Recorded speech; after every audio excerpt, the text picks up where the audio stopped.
Assalamualaikum warahmatullahi wabarakatuh.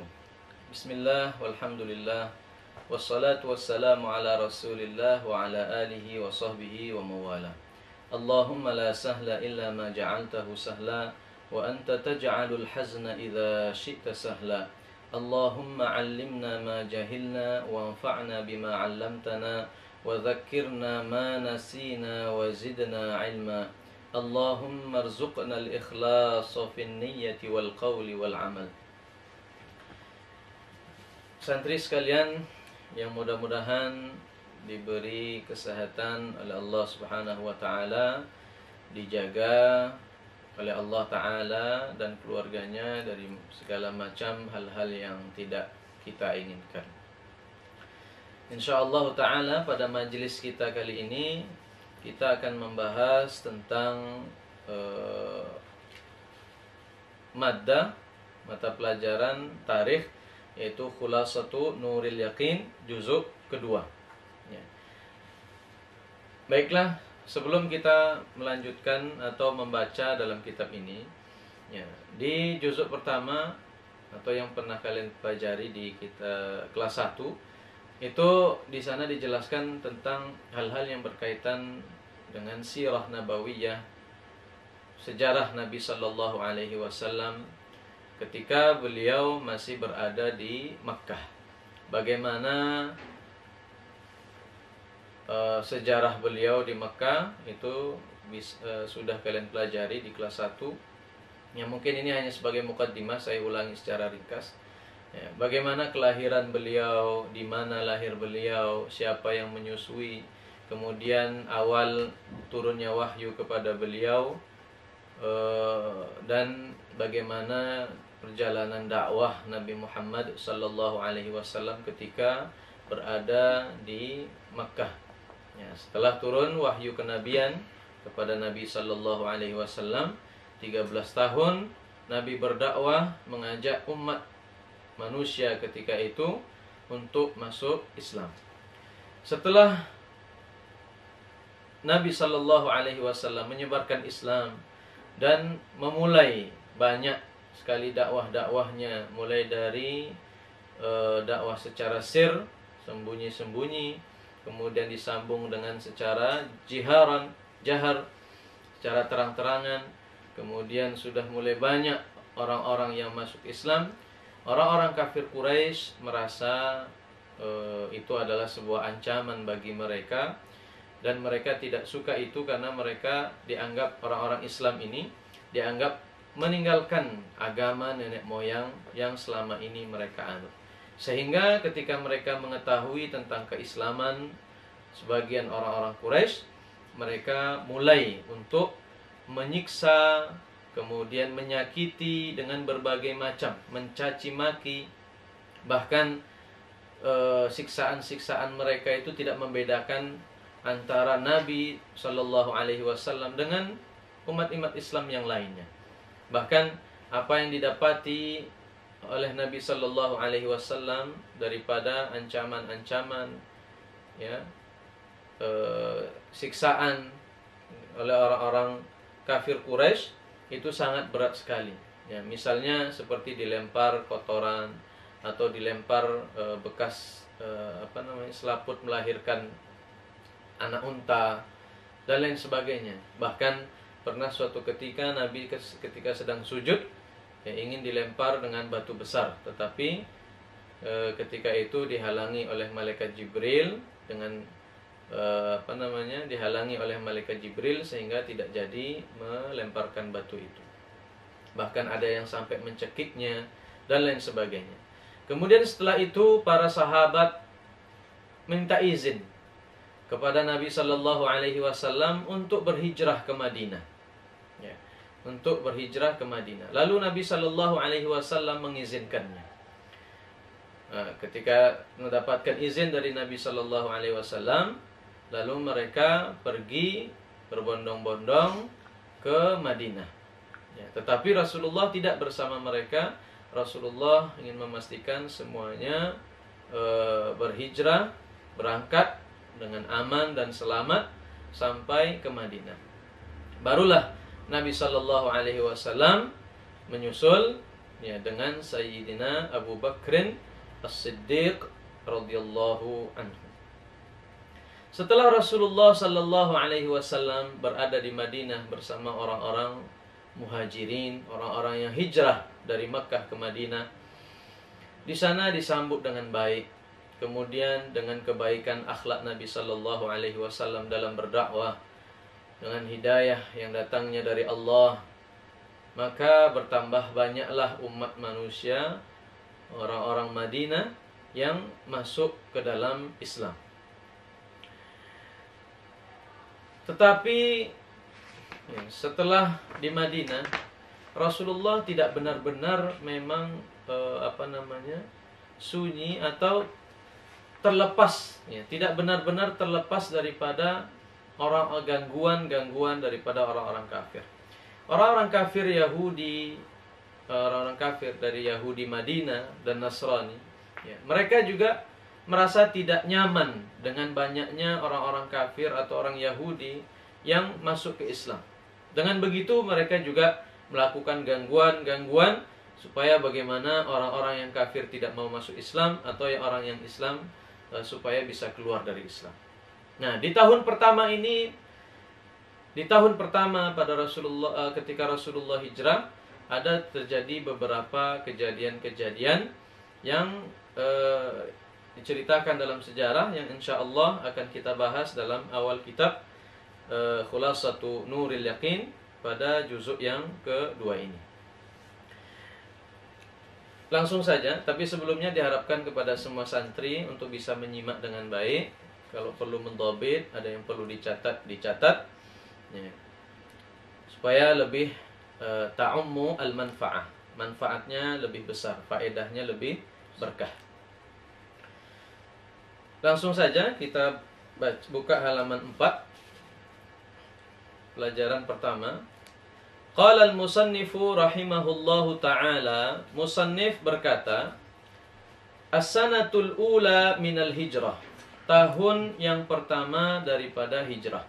Artinya dalam pasal ini musannif ingin menjelaskan tentang kejadian-kejadian, perkara-perkara yang terjadi pada tahun pertama setelah Nabi hijrah bersama orang-orang muhajirin ke Madinah. Apa saja kira-kira yang terjadi? Ya. Sebelum masuk pada poin-poin, di situ disebutkan poin-poin besarnya. Yang pertama, bina'ul masjid asy-syarif, yaitu membangun masjid Nabi asy-syarif yang mulia. Kemudian terjadi di tahun pertama daripada hijrah, bad'ul azan, ya, awal mula adanya atau dikumandangkannya azan. Kemudian di tahun pertama juga dimulainya azan fajar subuh Ramadan, ya. Dan juga pada tahun pertama ini pula hal yang berkaitan dengan azan ketika Jumat. Nah, Fisanatil ula minal hijrah, pada tahun yang pertama daripada hijrah nabawiyah, banar rasulu, membangun oleh Rasul Nabi sallallahu alaihi wasallam, masjidahu syarifah, akan masjidnya Nabi asy-syarifah yang mulia, ya, masjid yang mulia yang kita kenal sekarang sebagai Masjid Nabawi. Waqad amila fihi binafsihi, dan sungguh telah bekerja ia Nabi fihi, padanya membangun masjid, binafsihi, dengan dirinya sendiri, liyuraghibal muslimina fil amal, tujuannya untuk memotivasi kaum muslimin fil amali, dalam bekerja. Nabi sallallahu alaihi wasallam membangun masjid itu bukan sendirian, tapi dibantu oleh umat Islam yang ketika itu, ya, yang mereka itu semangat ghirah mereka dalam membela Islam, menyebarkan dan membesarkan syiar-syiar Islam sangatlah tinggi. Tetapi walaupun Nabi mengetahui bahwa semangat mereka sangat tinggi, apalagi dalam membangun masjid, Nabi tidak hanya memerintah, tolong bangun ini, tolong lakukan ini, tidak. Tapi Nabi Shallallahu Alaihi Wasallam terjun langsung. Ya, ini contoh leader, pemimpin ya, uswah hasanah bagi seorang pemimpin yang ada pada diri Nabi Shallallahu Alaihi Wasallam. Nabi bukanlah seorang bos, ya, tapi Nabi adalah seorang leader, pemimpin yang jika bekerja dia turun langsung mengarahkan, ya, dan bekerja langsung dengan tangannya. Itulah yang dimaksud dengan qala al-musannif wa qad amila fihi bi nafsihi. Nabi ikut bekerja, Nabi ikut mengangkat batu, Nabi ikut, ya, melakukan hal-hal yang dibutuhkan ketika membangun masjid. Tujuannya untuk apa? Tidak pun Nabi ikut bekerja, masjid itu akan selesai. Tidak pun Nabi bekerja, umat Islam semangat untuk melakukannya karena semangat mereka sangat tinggi. Tetapi Nabi punya tujuan. Apa itu? Liyuraghibal muslimina fil amal. Untuk memotivasi yang lain juga yang mungkin butuh motivasi untuk bekerja. Oleh karena itu Nabi melakukan atau ikut terjun langsung ke lapangan dengan bekerja. Dan itulah contoh leader yang sempurna. Itulah salah satu bagian dari uswatun hasanah yang diajarkan oleh Rasulullah Sallallahu Alaihi Wasallam, ya, baik itu dengan qauli ataupun fi'li kepada umatnya. Wa fiha, dan padanya tahun pertama Hijriyah, syuri'al azan, disyariatkan azan. Ya. Juga di tahun pertama Hijriyah ini disyariatkan azan. Artinya apa? Awal mula dikumandangkan azan seperti yang kita kenal sekarang. Ada takbirnya, ada syahadatnya, syahadat pertama, ada syahadat yang kedua, kemudian hayya 'alas shalah, hayya 'alal falah. Dengan susunan yang seperti itu dimulai atau adanya pada tahun pertama Hijriyah. Untuk apa disyariatkan azan? Liyunabbihal ghafila, untuk menegur atau mengingatkan orang yang lalai. Ya, karena sebagian orang, ya, mungkin itu juga terjadi pada zaman kita sekarang, bahwa sebagian orang yang sibuk dengan pekerjaan, kegiatannya, mungkin bisa jadi terlupa dengan waktu. Ya, dan itu sah-sah saja, bisa terjadi, ya, bisa terlupa, ya, dengan masuknya waktu sholat. Sehingga ketika disyariatkan azan, ya, ketika ada azan, orang yang lupa ini maka akan tahu, ya, sekarang sudah masuk waktu sholat. Artinya dia bisa bersiap-siap untuk istirahat, untuk melakukan sholat. Wa yudzakkira sahi, dan mengingatkan yang lupa. Barangkali dia lupa, dia lalai atau lupa, maka ini adalah sebagai himbauan. Ya, sebagai himbauan plus sekaligus sebagai pengingat bagi orang yang lupa, ya, tentang masuknya waktu salat. Ya. Liyakuna lijtima'u 'amman. Tujuannya apa? Kenapa harus pakai diingatkan? Ya. Ada unsur i'lam, karena di dalam azan, makna azan itu sendiri itu adalah al-i'lam. Al-i'lam pakai mim, ya. Al-i'lam. Ya. Dari ain lam mim, bukan ain lam nun, tapi ain lam mim. Ya. Al-i'lam maknanya memberitahukan tentang masuknya waktu salat. Jika itu di masjid, maka itu al-i'lam, ya, memberitahukan masuknya waktu salat, plus bahwa di masjid juga didirikan jamaah. Artinya apa? Ketika orang azan, orang akan ingat sudah masuk waktu salat. Ketika orang azan di masjid, orang akan bersiap-siap bagi yang ingin sholat berjamaah di masjid. Ya. Jadi sebelum adanya azan bagaimana? Sebelum adanya azan itu hanya panggilan-panggilan, ya. Suatu ketika Rasulullah Sallallahu Alaihi Wasallam itu mengajak beberapa sahabatnya untuk bermusyawarah. Musyawarah dalam artian mencari solusi pendapat, ya. Kira-kira apa yang tepat untuk dilakukan untuk memberitahukan orang-orang kalau waktu sholat sudah masuk, untuk memberitahukan bahwa di masjid kita ini didirikan jamaah. Ya. Lalu beberapa sahabat menawarkan solusi, opsi-opsi. Ada yang mengatakan, ya Rasulullah, gimana kalau pakai bendera saja, royah, ketika masuk waktu sholat dikibarkan bendera. Ya, tetapi itu tidak manfaatnya tidak umum, hanya bagi orang-orang yang melihat saja, orang di sekitar masjid saja. Sebagian yang lain katanya, gimana kalau pas masuk waktu sholat ini kita nyalakan api saja di tempat yang tinggi. Ya. Lalu pendapat ini atau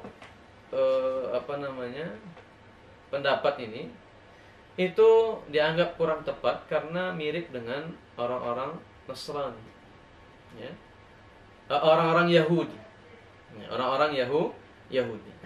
Sebagian yang lain seperti orang-orang Majusi dengan api. Sebagian yang lain mengusulkan bagaimana kalau dengan meniup trompet, ya, meniup trompet. Tetapi ini juga tidak disetujui karena lebih kurang mirip dengan orang-orang Yahudi. Ada juga yang berpendapat mengusulkan bagaimana kalau pakai lonceng. Ya, ketika masuk waktu kita hidupkan loncengnya saja. Ya.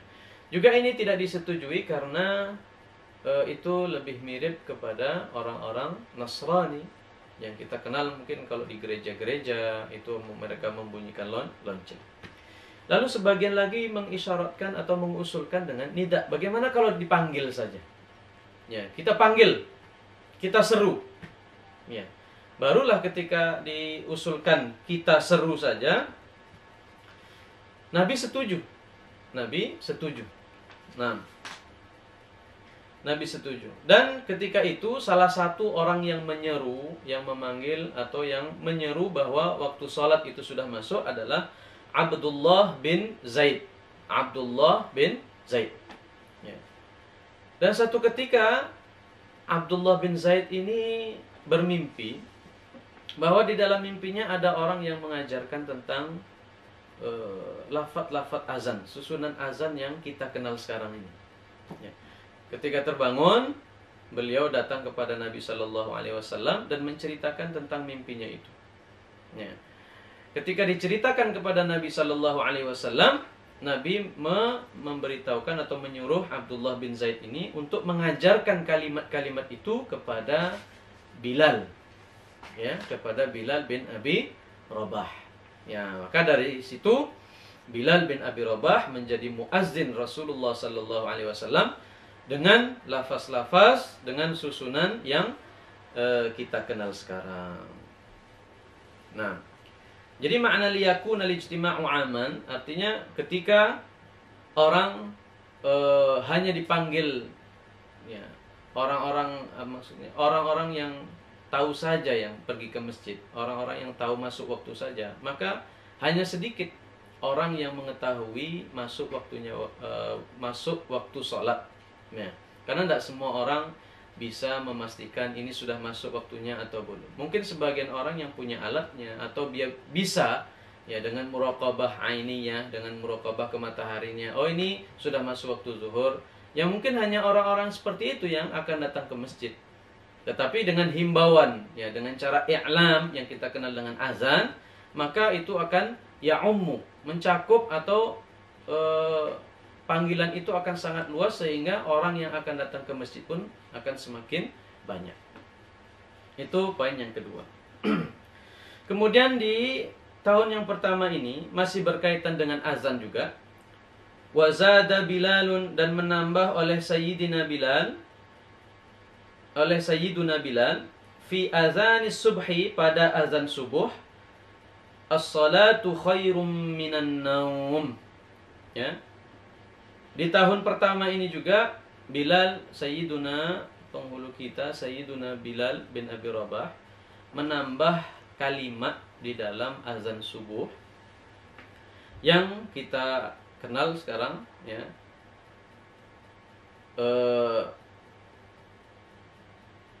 As-salatu khairum minan naum. Ya, ini kalimat ini ditambah oleh Sayyidina Bilal untuk lebih apa namanya, panggilan ini supaya lebih besar ya daya apa namanya, peringatan, sebagai peringatan kepada orang-orang yang mungkin terasa berat tidurnya ya, sebagai pengingat juga peringatan bahwa as-salatu, salat khairum minan naum, lebih baik dari tidur. Nah, marrataini, sebanyak 2 kali. Fawafaqa 'alaiha ar-rasul sallallahu alaihi wasallam, maka sepakat atasnya tambahan oleh Rasulullah sallallahu alaihi wasallam. Dan apa yang dilakukan Bilal ini dengan menambah kalimat as-salatu khairum minan naum ya setelah hayya 'alal falah ya, itu disepakati, disetujui oleh Rasulullah sallallahu alaihi wasallam, yang kemudian turun menurun dilakukan oleh para muazzinun sampai masa kita sekarang ini. Ya, jadi azan as-salatu khairum minan naum setelah hayya 'alas shalah dalam azan subuh itu adalah awalnya tambahan yang ditambah oleh Bilal dan disetujui oleh Nabi sallallahu alaihi wasallam. Wa kana ar-rasulu, dan adalah Rasulullah sallallahu alaihi wasallam ya'muru fi fajri ramadhana bi azanain, memerintah ia Nabi pada subuh bulan Ramadan bi azanaini, dengan 2 azan. Awwaluhuma, salah satu dari keduanya azan, yunabbahu bihil ghafilun,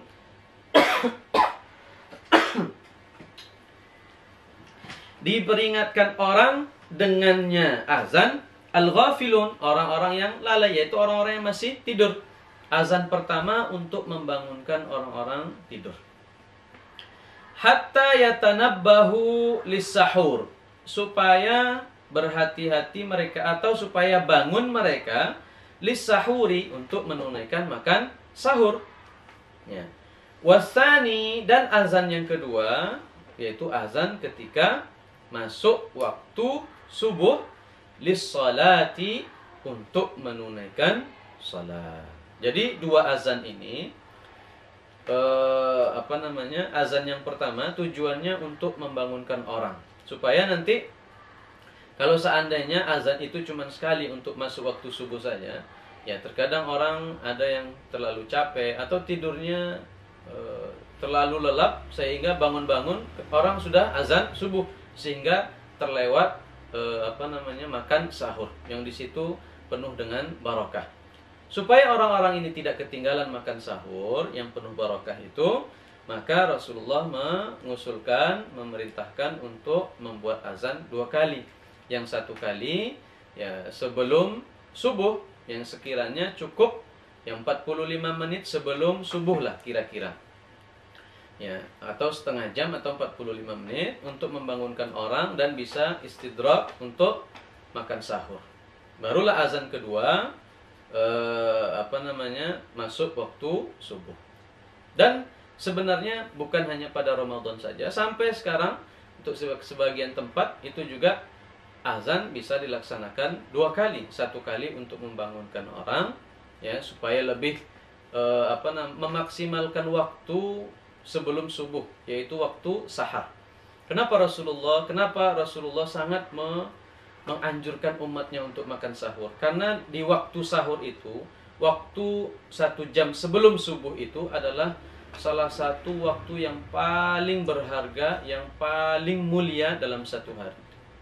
Oleh karena itu, Nabi tidak mau umatnya menyia-nyiakan waktu itu, ya, sehingga banyak anjuran-anjuran ya, tentang sahur misalnya. Oleh karena itu, ibadah di situ bukan cuma untuk makan sahur, tetapi diisi dengan ibadah, macam-macam ibadah, dengan doa apalagi, maka insya Allah akan lebih dekat dengan ijabah, akan lebih dekat untuk dikabulkan oleh Allah Ta'ala, karena waktu yang sangat mulia itu. Oleh karena itu, ya tidak masalah kalau sekarang juga kita buat azan 2 kali, 45 menit misalnya sebelum subuh, azan sekali. Kemudian azan masuk waktu subuh. Ya, jadi itu juga untuk mengingatkan orang untuk beribadah sebelum masuk waktu subuh. Dan yang kelima,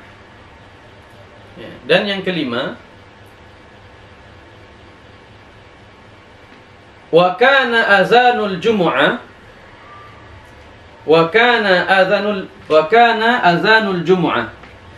dan adalah azan hari Jumat wahidan, satu kali. Ya. Jadi pada awalnya azan hari Jumat itu satu kali, yaitu azan sebelum khatib atau setelah khatib di atas mimbar. Itu awalnya pada zaman Nabi sallallahu alaihi wasallam.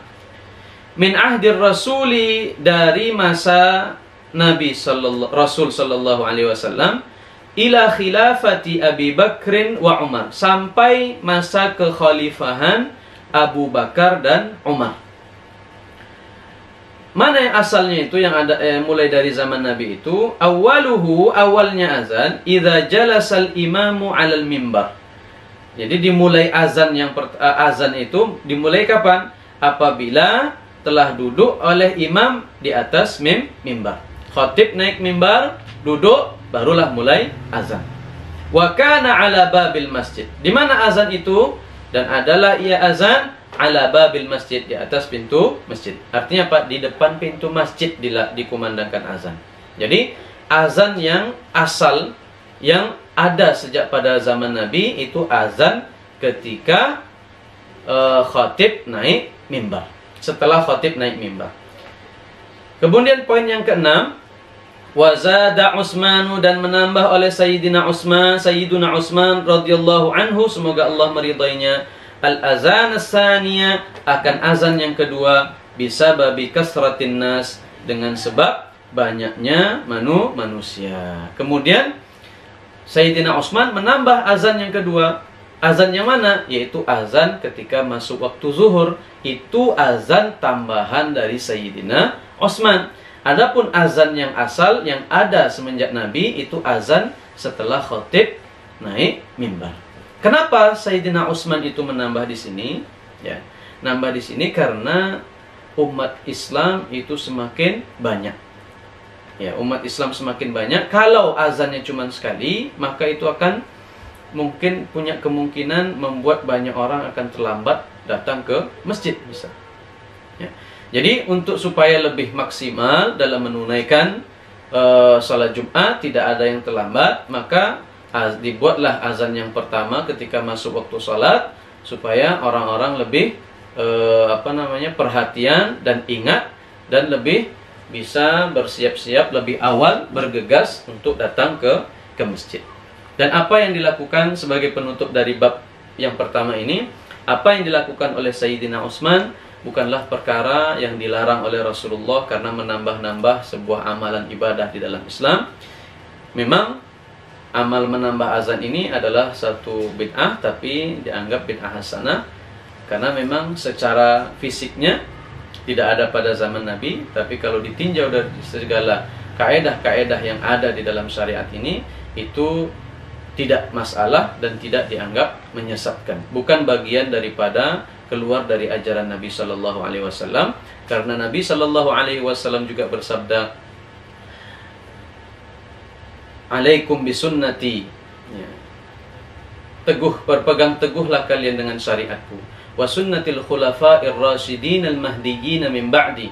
Dan berpegang teguhlah terhadap syariat yang dibawa oleh khalifah-khalifah setelahku, yang mereka khalifah-khalifah yang ar-rasyidun, yang adil, yang mereka diberi hidayah. Addu 'alaiha bin nawajiz. Peganglah teguh, gigitlah dengan gigi geraham kalian. Jadi apa yang dilakukan Sayyidina Utsman bukanlah hal yang dilarang dalam agama, bukanlah keluar dari apa yang diajarkan oleh Nabi sallallahu alaihi wasallam. Inilah bab yang pertama, yang sebagian hal-hal perkara-perkara yang terjadi pada tahun pertama Hijriah. Mudah-mudahan santri sekalian bisa memahaminya dengan baik, dan diharapkan juga untuk murajaah, mengulang-ulang lagi. Ya, mudah-mudahan kita semua mendapat hidayah oleh Allah Ta'ala, dikaruniai pemahaman yang benar, dijadikan ulama al-amilin yang beramal dengan ilmunya. Amin ya rabbal alamin. Assalamualaikum warahmatullahi wabarakatuh.